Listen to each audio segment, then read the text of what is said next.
سے پہلے میں عرض کر رہا تھا کہ وزیر اعظم صاحب نے مضبوط ہونے کے بعد پورے اختیارات کے بعد پہلا آرڈر یہ کیا کہ انہوں نے رحمان ملک صاحب کو ریٹائر کر دیا اور ان کو تمام مراد جو ہیں وہ بیک ڈیٹس پہ ان کو دے دی گئی. تو صاحب یہ ہے وہ 18ویں ترمیم جس کے لیے آپ بڑے خوش تھے کہ ہم ایک پارلیمانی ڈیموکریسی جو ہے اس کو مضبوط کر لیں گے, وزیر اعظم صاحب مضبوط ہو جائیں گے, صدر صاحب کمزور ہو جائیں گے. اس کا شاہکار پہلا آپ ملاحظہ کر لیجیے. نہیں, میرا خیال یہ دوسرا ہے. پہلا شاہکار نیشنل اکاؤنٹیبلٹی آرڈیننس کے حوالے سے ہوا جب پرائم منسٹر نے خود بھی اور ان کی گورنمنٹ نے بار بار ہمیں یقین دلایا کہ یہ جو بل ہے یہ اپوزیشن اور بالخصوص نون کی کنسنسس سے پاس کیا جائے گا.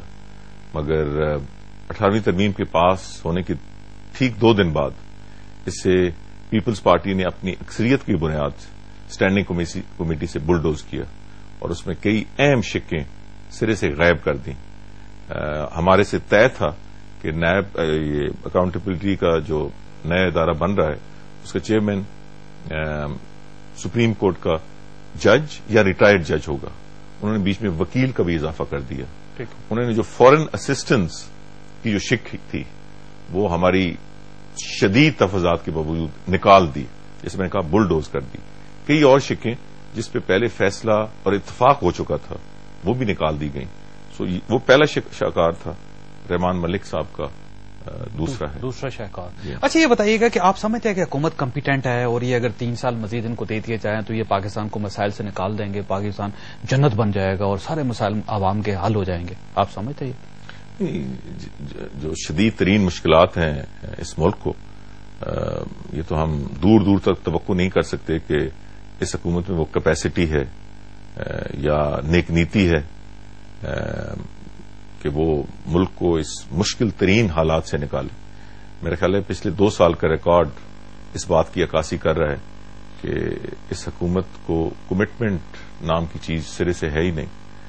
آئندہ 3 سال یہ کس طرح گزارتے ہیں, گڈ لک ٹو دیم, مگر ریکارڈ کوئی اچھی تصویر پیش نہیں کر رہا.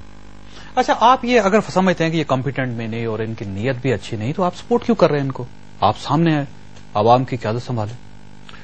جوزف, سب سے پہلی بات تو یہ ہے کہ ہم سب کچھ سمجھنا چاہیے اور آپ سے بہتر کون سمجھ سکتا ہے کہ ہم ایک پارلیمانی جمہوریت کو لے کر آگے بڑھ رہے ہیں. موجودہ حکومت کو ہم نے الیکٹ نہیں کیا, پاکستان کی عوام نے الیکٹ کیا, ان کو اکثریت دی اور وہ اکثریت باقی 4-5 پارٹی سے مل کر انہوں نے اس اکثریت کو اس میں اور اضافہ کیا. اس وقت یہ قومی اسمبلی میں اکثریت میں ہے اور جب تک یہ اکثریت ان کی ہوگی ان کو حکومت کرنے کا حق ہوگا. ہماری جو تعداد ہے وہ 93 ہے اور ہم اپوزیشن کی سب سے بڑی جماعت ہیں. ہم انہیں سپورٹ نہیں کر رہے بلکہ اسمبلی کے اندر مکمل طور پر اور مضبوطی کے ساتھ ہم ان کا احتساب اور اکاؤنٹیبلٹی کر رہے ہیں اور کرتے رہیں گے. اچھا, 18ویں ترمیم کے بارے میں چول صاحب یہ کہا جاتا ہے کہ یہ بیسیکلی 18ویں ترمیم جو ایک بندر بانٹ ہے, کچھ مطالبات آپ نے منوا لیے تھے, کچھ حکومت نے منوا لیے. مثلا آپ نے تیسری بار وزیر اعظم بننے کی جو شک ہے وہ آپ نے کروایا اور وزیر اعظم صاحب وزیر اعظم بنیں گے میاں نواز شریف تیسری بار. یہ آپ نے لے کے ایک تو ان کو 17(4) جو ہے اس کا آپ نے موقع دے دیا, دوسرا 63A جو ہے وہ آپ نے اس کو ریموو کروا دیا اور اس کے تحت اب یہ ہے کہ کوئی بھی مفرور ہو, مجرم ہو یا ملزم ہو وہ بھی الیکشن لڑ سکتا اور ایون وہ پرائم منسٹر بن سکتا ہے, ایون صدر بن سکتا ہے. تو یہ آپس میں مل ملا کے آپ نے یہ سارے مسائل حل نہیں کر لیے؟ نہیں جو صاحب, میرے ایک تو بالکل واضح کر دیں کہ ہماری طرف سے کوئی مطالبہ نہیں تھا اور یہ جو تیسری بار وزیر اعظم بننے کا مطالبہ یہ تو نون کی طرف سے ہوا ہی نہیں ہے. آج تک میاں نواز شریف نے کسی سٹیج پہ کسی فورم پہ ہماری پارٹی کی طرف سے میاں نواز شریف ممبر قومی اسمبلی بننے کے لیے تیار نہیں ہے. تو آپ کیسے کہہ سکتے ہیں کہ کوئی بہت بڑی ان کی خواہش تھی اور انہوں نے اس خواہش کے پیچھے خدا نہ خواستہ بہت ہماری پارٹی نے ویلنگ اور ڈیلنگ کی. آپ ریکارڈ پہ جائیے اور حقائق پہ جائیے. 1973 کے آئین میں ایسی کوئی شک موجود نہیں تھی. یہ جنرل پرویز مشرف نے میاں نواز شریف صاحب کو اور بے نظیر بھٹو صاحبہ کو سیاست سے باہر کرنے کے لیے LFO کے ذریعے یہ شک آئین کا حصہ بنا دی.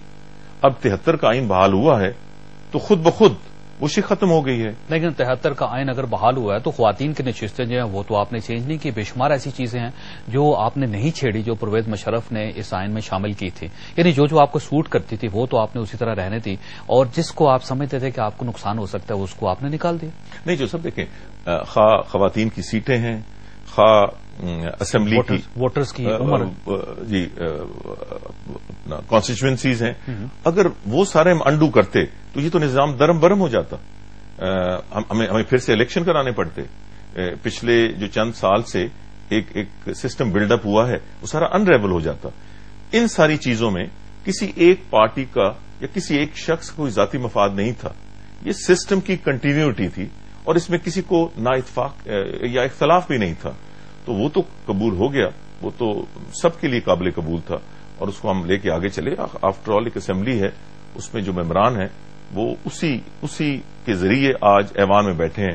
اگر ہم یہ فیصلہ کرتے کہ یہ سب غلط ہے تو پھر تو سب نظام درم برم. اچھا یہ بتائیے, پارلیمنٹ کی جو کارکردگی ہے 2.5 سال کی, آپ اس سے مطمئن ہیں؟ آپ سمجھتے ہیں کہ آپ نے وہ تمام گولز اچیو کر لیے جس کے لیے آپ اسمبلی میں آئے تھے آپ لوگ؟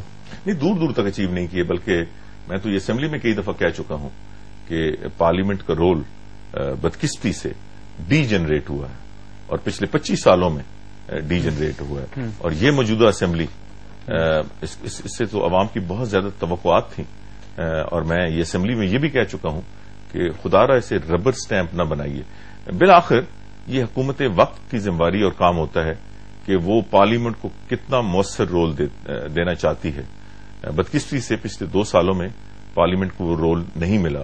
جو میجر ایشوز ہیں, جو میجر پالیسی ڈیسیژنز ہیں, وہ فیصلے کہیں اور ہوتے ہیں, وہ پارلیمنٹ میں نہیں ہوتے. جن ایشوز پہ پارلیمنٹ سے لیجسلیشن کرائی جاتی ہے یا ریزولوشنز پاس ہوتی ہیں, وہ ریزولوشنز آپ کو پتہ ہے کئی ریزولوشنز ہیں جن پہ آج تک عمل نہیں ہو سکا. تو قطعی طور پر پارلیمنٹ کا وہ رول نہیں ہے جو عوام توقع کرتے ہیں. مگر ہمیں کہا یہ جاتا تھا کہ 18ویں ترمیم پاس ہونے کے بعد یہ رول مؤثر ہو جائے گا. تو دیکھتے ہیں کہ اب آئندہ کس حد تک یہ امپروومنٹ آتی ہے. جیسا پروگرام کا وقت ختم ہو گیا, میں آپ کا بہت بہت مشکور ہوں.